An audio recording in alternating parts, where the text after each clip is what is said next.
বাংলাদেশের ইতিহাসে এই সিন্ডিকেট ছাড়া কখনো হাসপাতাল চলেছে এটা বলা যায় না। কিন্তু এখন কথা হলো আমরা কি করছি, আমরা কি করতে পারবো। এটা আমরা এককভাবে কিছু করতে পারবো না, এটা জনগণের সম্পৃক্ততা লাগবে, পলিটিক্যাল ডিসিশন লাগবে এবং হাসপাতালের ডিসিশন লাগবে। এখন ধরেন আমরা যেটা চেষ্টা করছি আমাদের এই গভর্নমেন্টের, যে কথাটা উনি বললেন ইজিপি, অর্থাৎ ইলেকট্রনিকভাবেই যাতে জিনিসটা কেনা যায়, তাতে আর আমার কাছে টেন্ডার দিয়ে যাওয়া এগুলো বিষয় থাকবে না।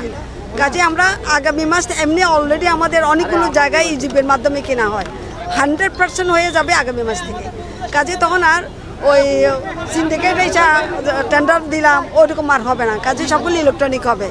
এটা একটা আমরা করেছি। 2 নাম্বার, আপনাদের প্রশ্ন আছে যে আমাদের যে হয় পোস্টিংয়ে নিয়োগে বাণিজ্য হয়, নিয়োগ বাণিজ্য হয়।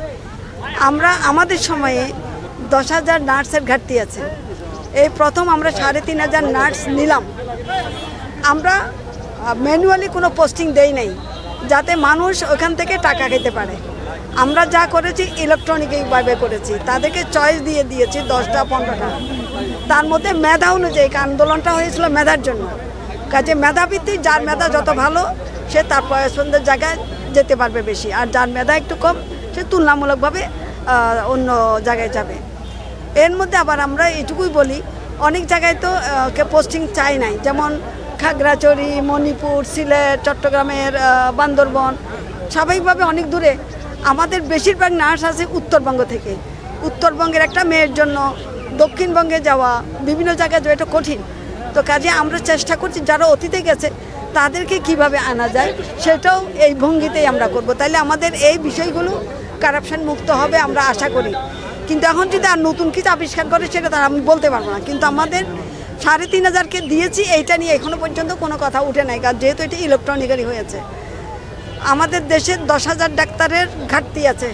এই যে আপনারা হাসপাতালে, আমিও দেখলাম আপনারাও দেখছেন, ডাক্তার নাই, নার্স নাই, টেকনোলজিস্ট নাই। হাসপাতালের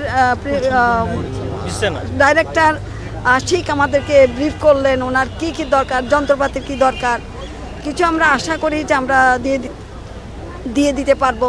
এই যে কথাটা আপনারা বলছেন, এই যে কিনবো, এই কেনার মধ্যে যাতে স্বচ্ছতা থাকে সেটাও আমরা চেষ্টা করছি ইলেকট্রনিক্যালি কিনবো, তাতে করে আমাদের কেনাকাটায় দুর্নীতির বিষয়টা মুক্ত থাকবে। আর 3,500 নার্স দিয়েছি, 3,000 ডাক্তার আমরা রিক্রুট করছি। এইবারই প্রথম বাংলাদেশে 7 মাসে আমরা ডাক্তার রিক্রুট করতে পারছি।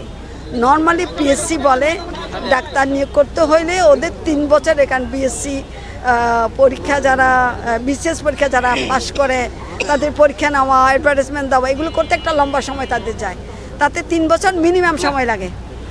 আমরা এটা প্রধান উপদেষ্টার বিশেষ তত্ত্বাবধানে এবং আরেকজন সচিব, উনি আগে কাজ করেছেন, অভিজ্ঞ মানুষ, ওনার তত্ত্বাবধানে আমরা এবার এটা করছি 7 মাসে, বিশেষ বিসিএস বলে আমরা এটা নিয়েছি। তাহলে এই যে আশা করি অক্টোবরে আমরা কিছু ডাক্তার পোস্টিং দিতে পারবো। তাহলে আপনাদের এখানে যে ঘাটতিতে আছে আমি বলতে পারবো না যে 100% পূরণ করতে পারবো, কারণ এই চেহারা তো শুধু রংপুরের না, এই চেহারা চট্টগ্রামের, এই চেহারা সিলেটের, এই চেহারা বরিশালের, সর্বত্রই এই চেহারা। তাহলে আমরা আগের যে কাজগুলি তারা করে গেছে, আগের যে সমস্যাগুলি তারা সৃষ্টি করে গেছে, আমাদের একার পক্ষে তো এই মিনিস্ট্রির পক্ষে কিংবা ইন্টিম গভর্নমেন্টের পক্ষে দিনে দিনে এটা সমাধান করা সম্ভব না। আমরা চেষ্টা করছি, আশা করি ডাক্তার যখন আমরা পোস্টিং দিব সেটাও আমরা এই ভঙ্গিতে পোস্টিং দিব, তাতে অনেকটা কিছুটা হইলেও, অনেকটা না হলে কিছুটা হলেও সমস্যা কমবে।